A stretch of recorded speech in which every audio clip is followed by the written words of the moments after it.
자, 이제 총장 선거가 얼마 안 남았는데요. 후보자님들을 모시고 간단한 질의응답하는 동영상을 제작하고 있습니다. 그래서 이번 시간에는 기호 7번, 럭키 세븐이시네요. 네, 예, 정진강. 손흥민의 7번입니다. 아, 예, 그렇군요. 예. 정진강 교수님을 모시고 간단한 질의응답을 갖는 시간을 갖도록 하겠습니다. 먼저 한 1분 정도 걸쳐서 본인 소개 좀 해주시죠. 네, 감사합니다. 기호 7번 중어중문학과 정진강입니다. 총장 후보자로서 무거운 마음으로 사실 이 자리에 앉았습니다. 우리가 마주하고 있는 지금 숭실은 안전합니까? 아니면 숭실은 여기에 만족할 수 있겠습니까? 라고 제 스스로 몇 차례 자문했습니다. 한국을 빛낸 수많은 숭실인들이 있기에 오늘의 숭실이 있습니다. 그 궤적을 우리가 추적해 보면 숭실은 학생의 성공을 만드는 대학이었습니다. 저는 1996년 숭실대학 교수로 부임한 이래 첫 보직을 학생처장을 맡았습니다. 그 과정 속에서 많은 학우들과 접할 수 있는 기회가 있었는데요. 그 아이들의 어깨뽕을 어떻게 살려줄 수 있을까? 이 아이들이 세상에 선한 영향력을 어떻게 발휘하게 해줄 수 있을까를 늘 고민해 왔습니다. 이를 기반으로 저의 목표는 분명합니다. 숭실 학생 성공 시대를 열기 위해서 총장에 입후보하게 되었습니다. 네, 끝났나요? 네. 예, 감사합니다. 그럼 이제 첫 번째 질문 드리도록 하겠습니다. 첫 번째 질문은 이제 대학의 발전을 위해서 사실 가장 중요한 게 이제 재정 문제인데요. 재정 문제를 해결하기 위해서 어떻게 갖고 계시신 비책이 있으시면 어떤 방식으로 재정 문제를 해결하실지 간단하게 설명 부탁드립니다. 네, 사실 학생 성공 시대를 열기 위해서 가장 중요한 과제도 재정 문제입니다.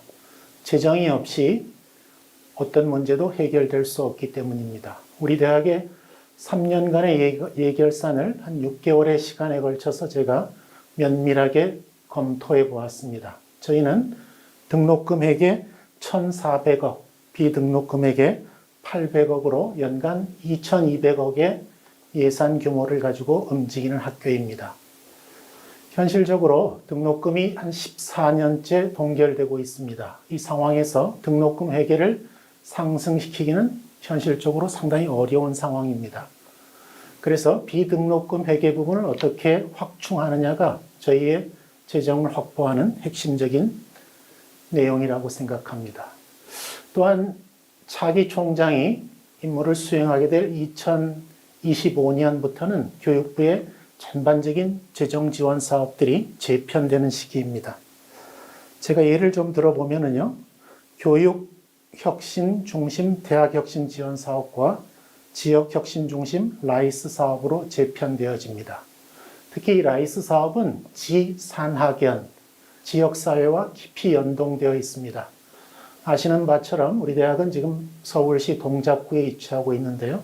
어떻게 동작구와 서울시와 협업하느냐에 따라서 라이스 사업을 수주하는 게 됩니다. 이 라이스 사업의 기반이 되었던 사업은 사실 링크 사업입니다. 그동안 저희 대학은 오랫동안 링크 사업에 도전했지만 사실 실효성 있는 결과를 얻지 못했습니다. 이 링크 사업의 수주는 왜 중요하냐면 여러 정부 재정 지원 사업과 연관성이 가장 넓다는 점입니다. 그래서 지금 대학본부가 준비하고 있겠습니다만 차기 총장이 아마 임무를 시작하면 가장 역점을 두고 이 라이스 사업 수주를 위해서 매진해야 되겠다 하는 생각을 하고 있고요. 16개 분야로 지원할 수 있습니다. 다만 우리 대학의 여러 가지 여건상 제가 분석을 해보니 한 40억에서 50억 정도 수주가 가능한 것으로 판단이 되어집니다. 이 대형 국책사업, 정부 지원 사업을 수주하기 위해서는 전담 조직이 꼭 필요합니다. 그래서 저는 전문 인력을 양성하고 조직 개편을 통한 통합 지원 체계를 구축하고자 합니다. 사실 이 재정 안정성 확보를 위해서 제가 계획하고 있는 것은 큰 축에서 3가지입니다. 경영혁신을 통한 교비 재정 확충. 구체적인 말씀은 시간이 또 확보되는 대로 말씀드리겠습니다. 2번째, 외부 자금 유치 활성화를 통한 대외 재정 확충 부분이 있겠고요. 세 번째는 유휴교육용 재산 활용 및 법인 수익 활성화를 통한 법인 재정 확충이 되겠습니다. 최근 국회에 보고된 자료에 의하면 우리 법인이 가지고 있는 경기도 퇴촌면의 땅은 감정평가액만 133억입니다. 그런데 잘 아시는 대로 수입은 전무한 상태입니다. 이러한 사업들이 조금 더 적극적이고 지속 가능한 사업이 된다면 재단의 학교에 대한 기여, 또 학교 재정의 확충, 이런 여러 가지 측면에서 많은 도움이 되리라고 생각합니다. 저는 우선 제 개인적으로 진행하고 싶은 사업 중에 하나는 외부 자금 유치 활성화를 위해서 전국에 상존해 있는 기독 실업인과의 네트워크를 형성하겠습니다. 현재 일정 부분의 네트워크는 구축이 되어 있는 상태고요.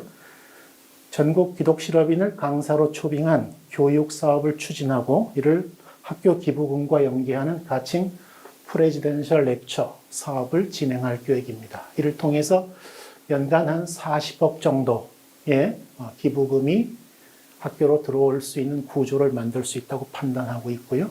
이런 재정을 기반으로 해서 기독교 대학의 정체성도 확립하고 우리 학생들의 교육, 또 우리 학생들의 연구 이런 것들의 투입을 통해서 진정한 재정 성공대학을 통한 학생 성공대학을 열겠다. 이게 저의 재정 계획이라고 말씀드릴 수 있겠습니다. 네, 감사합니다. 그러면 이제 다음 질문 드리도록 하겠습니다. 다음 질문은 대학 발전을 위해서는 이제 구성원들의 그 협조하고 각자 자리에서 역할을 분담을 하는 것이 굉장히 중요한데 대학 구성원들에게 전하고 싶으신 메시지가 있으시면 간단하게 부탁드립니다. 네, 숭실은 교내 구성원, 교회 구성원 뭐 이렇게 구분 지을 수 있겠습니다. 교내 3주체는 역시 학생 중심 대학의 중점인 학생이 되겠고요. 그들의 처음과 끝을 그 지도하는 교수님, 또 행정적인 지원으로 학생들을 돕는 직원 선생님 이렇게 이야기할 수 있겠습니다. 우리 대학은 그동안 3주체의 연대 연합을 통해서 비교적 민주적인 절차 과정을 통해서 집단지성이 잘 발현되는 학교로 자리매김하고 있습니다.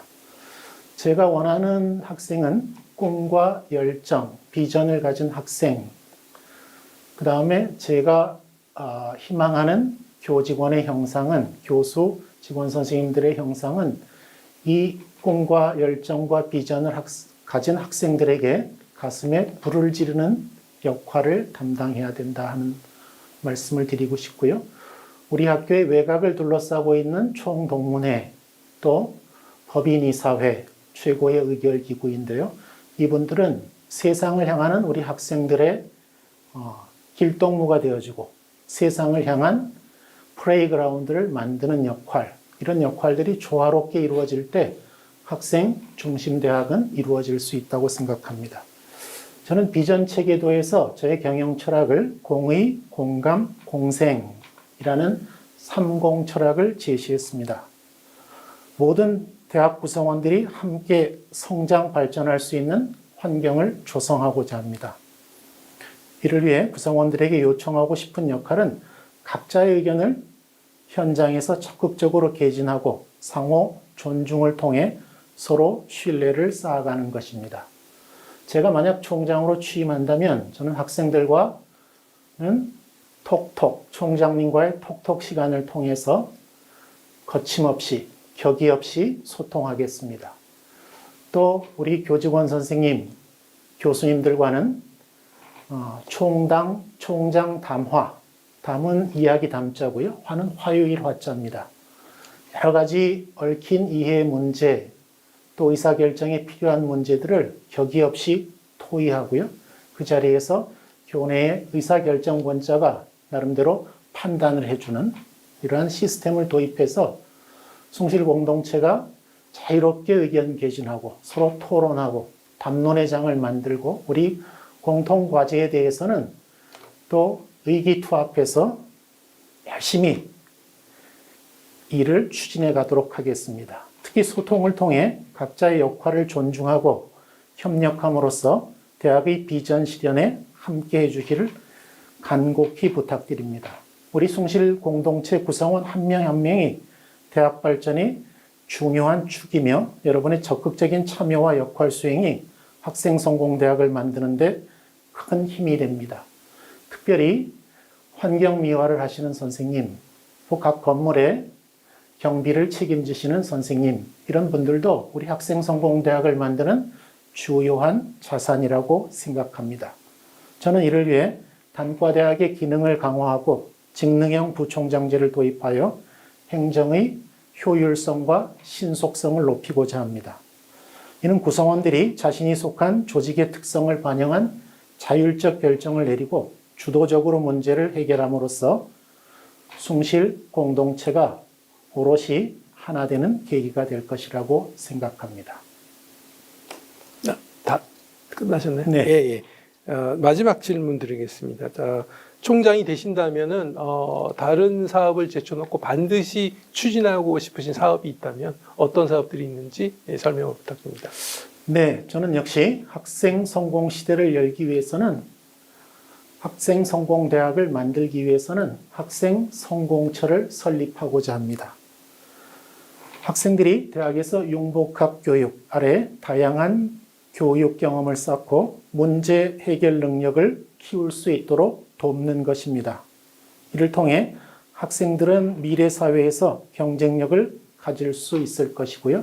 보다 나은 세상을 향해 보다 나은 질문 역량을 갖춘 창의적 사고를 갖춘 학생을 양성하기 위해서 그 학생들을 위한 원스톱 서비스 학생 성공처를 신설하겠습니다. 이를 통해 학생의 입학부터 졸업, 취업까지의 모든 과정을 통합적으로 관리하고요.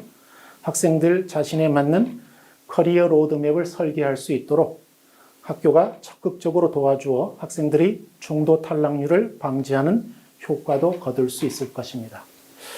이 학생 성공처가 제대로 기능하기 위해서는 통합 관리를 위한 데이터 거버넌스 팀이 반드시 필요하다고 생각합니다.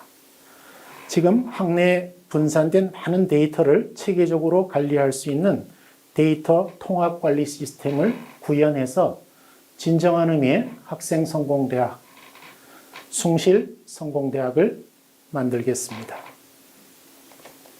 다 되셨나요? 네. 네. 그럼 이제 세 질문에 대해서는 다 답변을 해주셨는데요. 이 세 질문과 관련 없이 하시고 싶으신 말씀이 있으시면 한 1분 정도 이것도 짧게 말씀해 주시기를 부탁드립니다. 네, 신화 속 아리아드네의 실타래를 혹시 아시는지요? 제가 목도하고 있는 숭실은 지금 미궁 속에 빠져 있는 듯합니다. 그 원인은 세 가지 원인이라고 저는 생각합니다.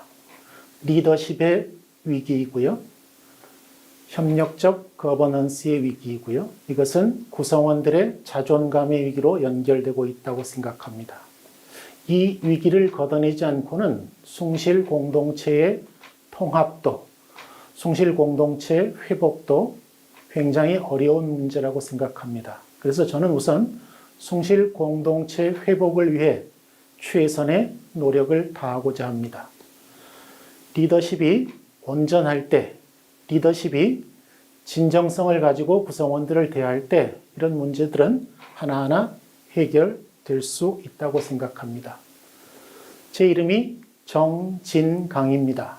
정은 정확한 비전, 진은 진실한 소통, 강은 강력한 실천이라고 저는 해석하고 있습니다. 그래서 정확한 방향성, 방향성에 기반한 진실한 소통, 진실한 소통에 기반한 강력한 실천이야말로 우리 숭실대학을 학생 성공대학으로 이끄는 지름길이라고 생각합니다. 끝내셨네요. 예, 좋은 말씀 감사합니다. 이 삼행시도 잘 지으시고 아주 여러 가지로 바쁘신데 수고 많이 하셨습니다. 네, 다시 한번 선거에서 좋은 결과 있으시길 빌고요. 네. 오늘 수고하셨습니다. 네. 박수 한번 하시죠. 예, 감사합니다. 럭키 세븐 7번입니다. 럭키 세븐요. 예, 알겠습니다.